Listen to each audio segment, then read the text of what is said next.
नमस्कार दोस्तों, मैं आपका दोस्त आशीष शर्मा एक बार फिर से आशीष शर्मा क्लासेज में बारंबार आपका स्वागत करता हूं। इस बार इस वीडियो में कक्षा 8 की जो प्रखर कार्य पुस्तिका है जो सत्र 2023-24 में संचालित हैं उसके आकलन संख्या 8 और 9 का हम यहां पर अध्ययन करेंगे। तो समय व्यतीत न करते हुए मैं एक विशेष बात बता देना चाहता हूँ। अगर आपको वीडियो अच्छा लगे तो लाइक कीजिए, कमेंट कीजिए, शेयर कीजिए, सब्सक्राइब करना बिल्कुल ना भूलें। और आपका सब्सक्राइबर और आपका देखना ही हमें मनोबल बढ़ाता है और अच्छे अच्छे वीडियो हम आपके लिए लेकर आते हैं। तो ज़्यादा समय न व्यतीत करते हुए पहला प्रश्न देखते हैं। पोक्सो एक्ट है।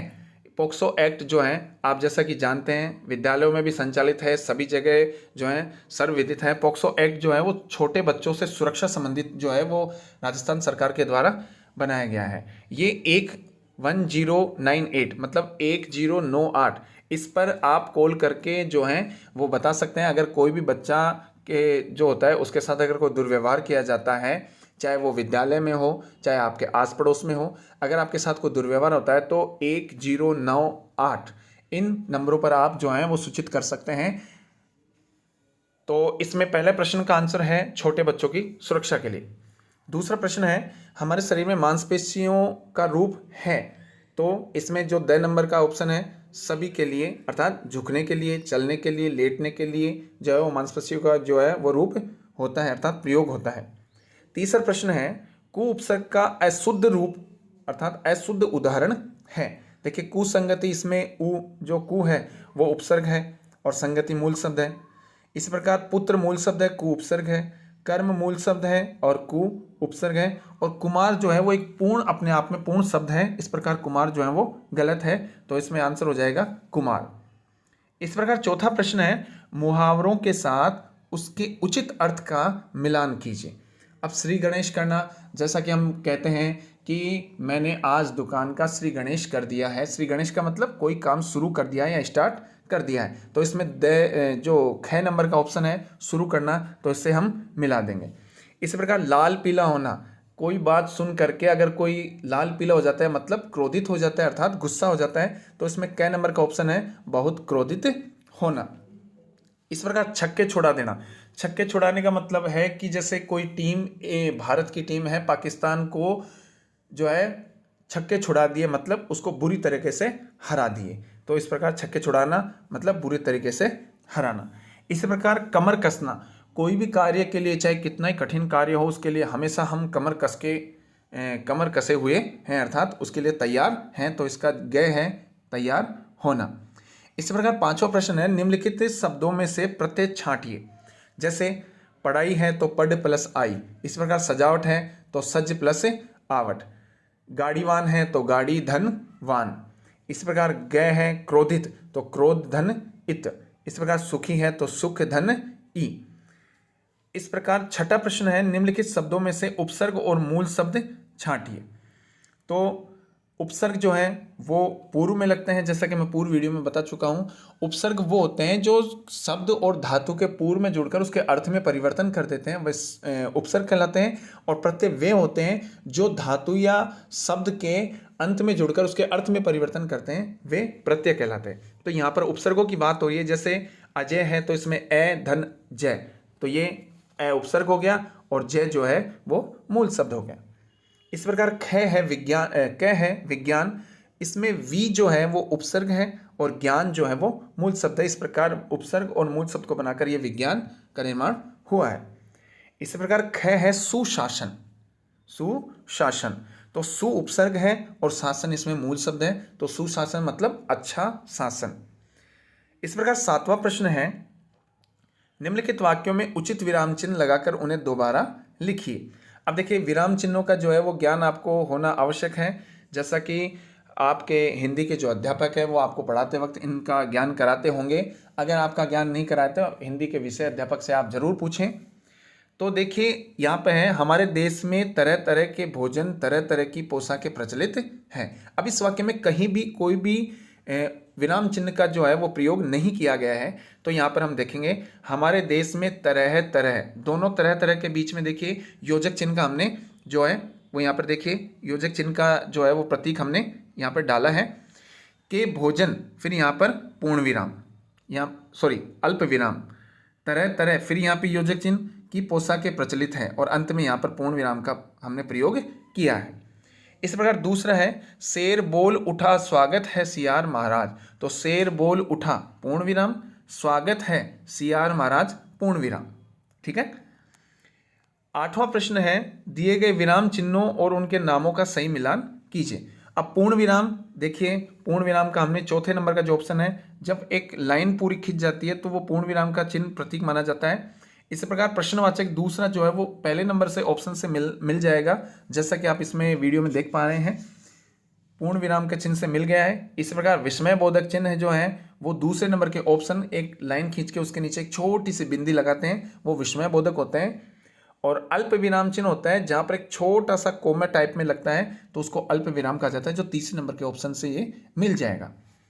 इसी प्रकार 9वां प्रश्न देखते हैं, निम्नलिखित मुहावरों के अर्थ लिखते हुए वाक्य में प्रयोग कीजिए। जैसे पहला दिया है ऊंट के मुंह में जीरा, तो अर्थ हमने लिखा है किसी वस्तु की अपर्याप्त मात्रा। अब देखिए इसका जो वाक्य में प्रयोग किया है, भूखे हाथी को केवल एक केला खाने को दिया, यह ऊंट के मुंह में जीरा है। मतलब केले जो है, हाथी का शरीर बहुत बड़ा है और उसको एक केला खाने को दिया तो ये ऊंट के मुंह में जीरा है, वस्तु की जो है वो अपर्याप्त मात्रा है। दूसरा ख है खून पसीना एक करना। यहाँ आप लिख सकते हैं बहुत मेहनत करना, बहुत परिश्रम करना। ठीक है, मेहनत भी लिख सकते हैं, परिश्रम भी लिख सकते हैं, तो हमने यहाँ पे लिखा है बहुत मेहनत करना। अब वाक्य में प्रयोग किया है, 10वीं परीक्षा में 90% अंक हासिल करने के लिए राजू ने खून पसीना एक कर दिया। अब गए है घोड़े बेचकर सोना, मतलब निश्चिंत होना, बिल्कुल किसी प्रकार की कोई चिंता नहीं होना। अब हमने वाक्य में प्रयोग किया है, परीक्षा समाप्त होने पर वह घोड़े बेचकर सो गया। परीक्षा समाप्त होने पर वह घोड़े बेचकर सो गया।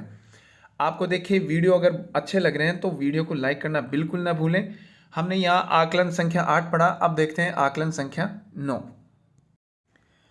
अब हम जो है वो आकलन संख्या 9 में देखते हैं। 9 में पहला प्रश्न है, पत्थर को कहते हैं। तो देखिए पहाड़ नहीं कहते हैं, पंकज नहीं कहते हैं, पर्वत नहीं कहते हैं, इसको पत्थर का जो पर्यायवाची एक तरह से वो है 6 नंबर का पाहन, पाहन को पत्थर कहते हैं। दूसरा प्रश्न है, पहले में जो है वो तीसरे नंबर के जो सी है ऑप्शन है उस पर आप टिक लगा लीजिए। दूसरा प्रश्न है, निम्नलिखित में से उपसर्गों के समूह का सही विकल्प है। अब उपसर्ग युक्त जो समूह है उसका सही विकल्प कौन सा है, तो देखिए असफल अमर अवसर ये गलत है, असफल अमर अभय ये भी गलत है, असफल अवसर अपमान ये जो ऑप्शन है वो बिल्कुल सही है। इसी प्रकार इसमें दूसरे में तीसरे नंबर का जो स ऑप्शन है वो सही हो जाएगा। इस प्रकार तीसरा प्रश्न, निम्नलिखित शब्दों के सही अर्थ छांटिए। अब देखिए सही अर्थ जो है वो छांटना है, मतलब आप जो दो शब्द रखे हैं वो दोनों का अर्थ एक ही निकलना चाहिए। तो इसमें जो दूसरे नंबर का ऑप्शन है बराबर और समान, इसका अर्थ ही समान होता है, इक्वल होता है। जो दूसरा नंबर का ऑप्शन है वो बिल्कुल सही है। इस प्रकार चौथा प्रश्न है, बादल गरज रहे थे, वाक्य में काल है। अब आपको जैसा कि पता है अगर वाक्य के अंत में था, थी, थे ये शब्द आते हैं तो वो बीते हुए समय का सूचक होता है और बीता हुआ समय जो है वो भूतकाल का प्रतीक माना जाता है। जैसा कि इसमें देख पा रहे हैं आप वीडियो में, पहले ही नंबर का ऑप्शन जो है वो भूतकाल है और भूतकाल के जो है वो पहले नंबर का ऑप्शन जो इसका वो सही आंसर हो जाएगा। इसी प्रकार पांचवा प्रश्न है, निम्नलिखित रेखांकित शब्दों के सही विलोम शब्द द्वारा रिक्त स्थान की पूर्ति कीजिए। अब देखिए विलोम जहां रिक्त स्थान जहां पे अंडरलाइन कर रखा है उसका बिल्कुल विपरीत अर्थ, अर्थात विलोम यहाँ पे इस खालिस्तान में अपने को लिखना है। जैसे वीरता देश को सुदृढ़ बनाती है तो कायरता कमजोर, तो इसमें कायरता आ जाएगा। इस प्रकार ख है, व्यापार में कभी लाभ होता है तो कभी हानि। इस प्रकार ग है, एक दिन तो सबको मरना ही है, चाहे राजा हो या रंक। टिम्मी लवु का अग्रज है और करण का अनुज, इसमें विलोम शब्द जो है वो हमने लिखा है। छठा प्रश्न है, मुहावरे का अर्थ लिखिए और वाक्य में प्रयोग कीजिए। अंधों में काना राजा। अब देखिए ये मुहावरा जो है वो बहुत पढ़ाया हुआ है और अध्यापक गण भी अगर वीडियो को देख रहे हैं तो आपको भी बहुत अच्छे से पता होगा। हमने लिखा है, मूर्खों के बीच अल्पज्ञानी व्यक्ति। मूर्खों के बीच अल्पज्ञानी व्यक्ति। अब इसको वाक्य में प्रयोग भी किया है, यहाँ जगह कम थी तो हमने एडजस्ट करके इसको छोटे अक्षरों में लिखा है। छोटे बच्चों के साथ क्रिकेट मैच जीतकर रमेश अंधों में काना राजा हो गया। इस प्रकार इसका वाक्य में प्रयोग किया है। वाक्य में प्रयोग आप अपने हिसाब से कोई भी वाक्य बनाकर कर सकते हैं, पर हमने यहाँ अपने विचार प्रस्तुत किए हैं। 7वां प्रश्न है, निम्नलिखित वाक्यों में से क्रिया विशेषण शब्द लिखिए। अब क्या है, मीनू बहुत मेहनती है, तो यहाँ पर क्रिया विशेषण लिखा है। क्रिया विशेषण आपको बता दूं, जो क्रिया की विशेषता बताता है वह क्रिया विशेषण कहलाता है। तो इसमें विशेषण, क्रिया विशेषण जो है वो हमने लिखा है बहुत मेहनती। इस प्रकार ख है, बाहर जो है वो बहुत सर्दी है, तो बहुत सर्दी ये क्रिया विशेषण हो जाएगा। भानु तेज दौड़ती है, तो तेज दौड़ती ये क्रिया विशेषण हो जाएगा। दादी जी धीरे धीरे चलती है, अब चलने की विशेषता बता रही है धीरे धीरे, तो धीरे धीरे चलती है, ये इसकी क्रिया विशेषण हमने लिखा है। 8वां प्रश्न देखते हैं, निम्नलिखित उपसर्गों में से एक एक शब्द बनाइए। देखिए, मैं आपको फिर से कहना चाहता हूं कि अगर आपको वीडियो बहुत अच्छा लगे तो लाइक कीजिए, कमेंट कीजिए, शेयर कीजिए और सब्सक्राइब करना बिल्कुल ना भूलिए। आपका सब्सक्राइबर और आपका वॉच अर्थात वीडियो को देखना हमें मनोबल प्रदान करता है। हम आपके लिए ऐसे ही लेटेस्ट और बढ़िया वीडियो लेकर आते रहेंगे जो शिक्षा जगत से संबंधित हैं। तो वीडियो को देखते रहिए, अपने मित्रों से भी शेयर कीजिए। और एक विशेष बात, वीडियो को पूरा ज़रूर अंत तक देखें, क्योंकि अंत तक नहीं देखेंगे और स्किप करके देखेंगे तो कुछ भी समझ में नहीं आएगा, क्योंकि वीडियो समझने के लिए है, फॉर्मेलिटीज़ करने के लिए नहीं है। तो 8वां प्रश्न है, निम्नलिखित उपसर्गों में से एक एक शब्द बनाइए। ए है, उसमें हमने लिखा है असफल। इस प्रकार ख है अव, तो इसमें हमने लिखा है अवधारणा। इस प्रकार ग है सु, तो मतलब सुयोग। इस प्रकार घ है उप, तो इसमें हमने लिखा है उपकार। अब देखिए नीचे 9वां प्रश्न है, नीचे शब्द और उनके पर्यायवाची मिल गए हैं, उन्हें अलग अलग करके लिखिए। शब्द को अलग लिखना है और पर्यायवाची को अलग लिखना है। तो देखिए अध्यापक है, उसका पर्यायवाची हमने लिखा है गुरु। इसी प्रकार आनंद है, तो उसका पर्यायवाची हमने लिखा है हर्ष। आँख है, तो इसका पर्यायवाची हमने लिखा है नयन। कपड़ा है, तो इसका पर्यायवाची लिखा है अपने वस्त्र। इसी प्रकार आपके दूसरी ओर देखते हैं, तालाब है, तो तालाब का पर्यायवाची हमने लिखा है सरोवर। इस प्रकार आकाश है, तो आकाश का पर्यायवाची लिखा है हमने नभ। इस प्रकार पेड़ है, तो पेड़ का पर्यायवाची लिखा है वृक्ष। इस प्रकार फूल है, तो फूल का पर्यायवाची हमने लिखा है कुसुम। आगे देखते हैं 10वां प्रश्न है, निम्नलिखित शब्दों में से दो दो ऐसे वाक्य बनाइए कि उनके दोनों भिन्न अर्थ स्पष्ट हो जाएं। अब जैसे कनक है, वाक्य में ध्यान रखिए, वाक्य जो है वो अपने आप अपने विचार रख करके कोई भी वाक्य बना सकते हैं, परंतु शर्त यह है कि जो शब्द आपको दे रखा है वो शब्द उस वाक्य में शामिल होना अत्यंत आवश्यक है, तभी वाक्य जो है वो सार्थक होगा।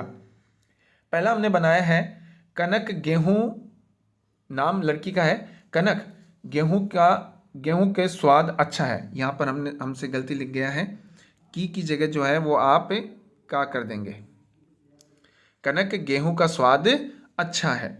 इस प्रकार दूसरा वाक्य जो है वो है, कनक धातु से सुंदर आभूषण बनते हैं। इसी प्रकार दूसरा है, देखो मुद्रा, तो हमने पहला लिखा है वाक्य, नृत्यांगना की मुद्रा अच्छी लग रही थी। दूसरा वाक्य लिखा है, हमारे देश की मुद्रा रुपया है। मैं आशा करता हूं कि आपको ये वीडियो बहुत अच्छा लगा होगा और हमने इस वीडियो में जो है वो आकलन संख्या 8 और 9 का अध्ययन किया। वीडियो अगर अच्छा लगा हो तो लाइक कीजिए, कमेंट कीजिए, शेयर कीजिए और सब्सक्राइब करना बिल्कुल ना भूलें। अपने मित्रों से शेयर कीजिए, बेल आइकन को दबाएं। तब तक के लिए हमें इजाज़त दीजिए। हम अब आगे जो है वो फिर आपसे ऐसे ही लेटेस्ट वीडियो के साथ मिलेंगे। तब तक के लिए जय हिंद, जय भारत।